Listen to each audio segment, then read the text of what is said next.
Salam sejahtera untuk kita semua. Pelajaran Sekolah Sahabat dengan tema utama tentang kematian, hampir mati, dan harapan masa depan. Pelajaran ke-14, segala sesuatu baru. Senin, 26 Desember, Bait Suci Allah. Beberapa orang berbicara tentang surga itu sendiri sebagai tempat kudus Tuhan. Tetapi kitab Wahyu mengacu pada tempat kudus atau bait suci tertentu di dalam Yerusalem baru, di mana tahta Allah dan lautan kaca berada.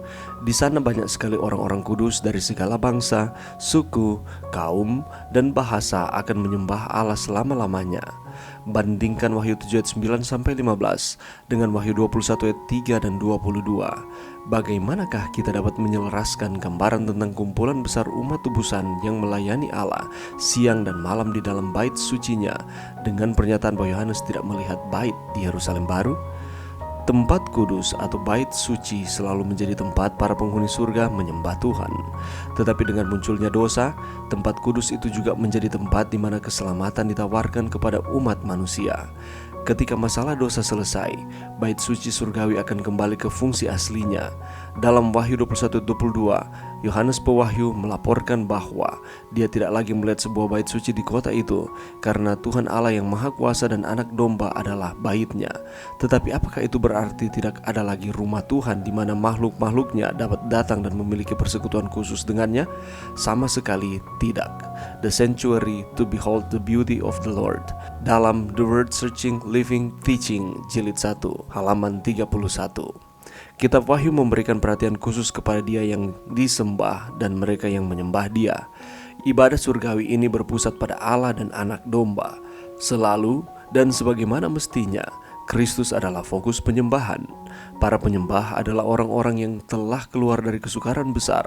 Mereka telah mencuci jubah mereka dan membuatnya putih di dalam darah Anak Domba. Mereka adalah saksi hidup dari kuasa Allah yang menebus dan mengubahnya. Mereka menyanyikan pujian bagi Tuhan, untuk siapa dia dan untuk apa yang telah dia lakukan bagi mereka.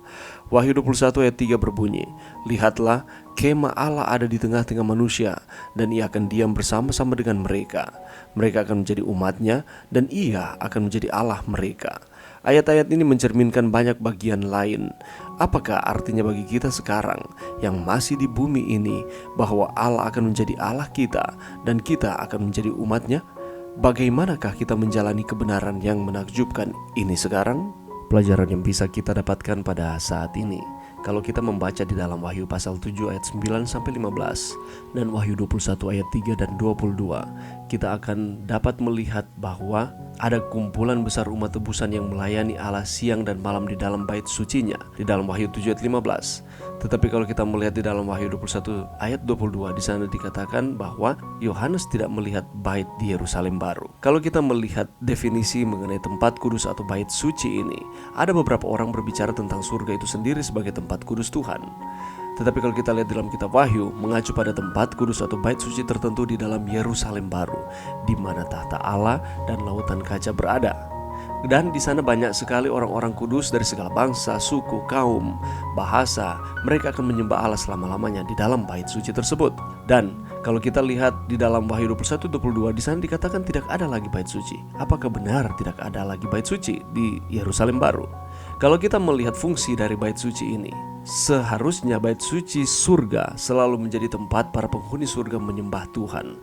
Mereka menyembah Tuhan di dalam bait suci, mengagungkan, meninggikan Tuhan oleh karena Allah adalah pencipta dan penguasa alam semesta. Tetapi sayang sekali dengan munculnya dosa, sehingga fungsi dari bait suci ini berubah. Tempat kudus itu menjadi tempat di mana keselamatan ditawarkan kepada umat manusia. Tetapi ketika masalah dosa selesai, ketika ia datang kembali pada kedatangannya yang ketiga untuk memulihkan akan keadaan menjadi baru, dunia yang baru, langit yang baru, maka bait suci surgawi akan kembali ke fungsi aslinya. Itulah sebabnya Wahyu 21 ayat 22 menyatakan Yohanes Pewahyu melaporkan bahwa dia tidak lagi melihat sebuah bait suci di kota itu, karena Tuhan Allah yang Maha Kuasa dan Anak Domba adalah baitnya.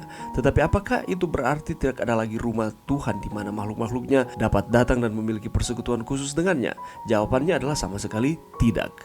Kitab Wahyu memberikan perhatian khusus kepada dia yang disembah dan mereka yang menyembah dia. Fokus utamanya adalah Yesus Kristus.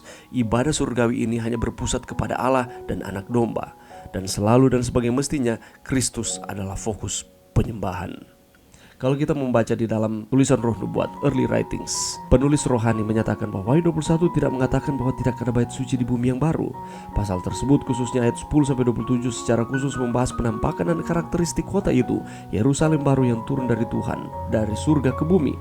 Ayat 22 memberitahukan kepada kita bahwa kota itu tidak memiliki bait suci. Tetapi apakah penulis rohani ini melihat ada sebuah Ka'bah di kota? Jawabannya adalah tidak. Kalau kita membaca di dalam Early Writings halaman 19, ada pernyataan yang disampaikan di mana dia berbicara tentang sebuah bait suci di bumi baru dan menempatkannya di Gunung Sion yang lokasinya jelas-jelas jauh dari kota.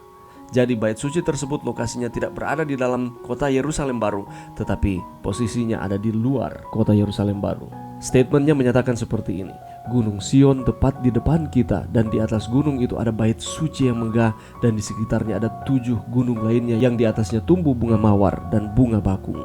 Saya melihat di sana loh-loh batu di mana nama dari 144.000 itu diukir dengan huruf-huruf emas. Setelah itu kami melihat kemuliaan bait suci, kami keluar dan Yesus meninggalkan kami dan pergi ke kota. Ini merupakan penglihatan yang didapatkan oleh Mrs. White ketika dia melihat pemandangan di Yerusalem yang baru ini. Mari kita terus setia kepada Tuhan, karena ada upah bagi kita yang mengasihi Tuhan, ialah kehidupan selama-lamanya bersama-sama dengan Allah di dalam dunia yang baru. Mari berdoa. Terima kasih Tuhan atas firman-Mu pada saat ini. Bantu kami Tuhan untuk kami terus setia kepada Tuhan di tengah-tengah kehidupan kami di dunia ini, karena kami yakin ada kehidupan yang jauh lebih baik yang Tuhan sediakan manakala kami hidup selama-lamanya bersama-sama dengan Tuhan di dalam dunia yang baru. Ini doa kami Tuhan di dalam nama Yesus. Amin.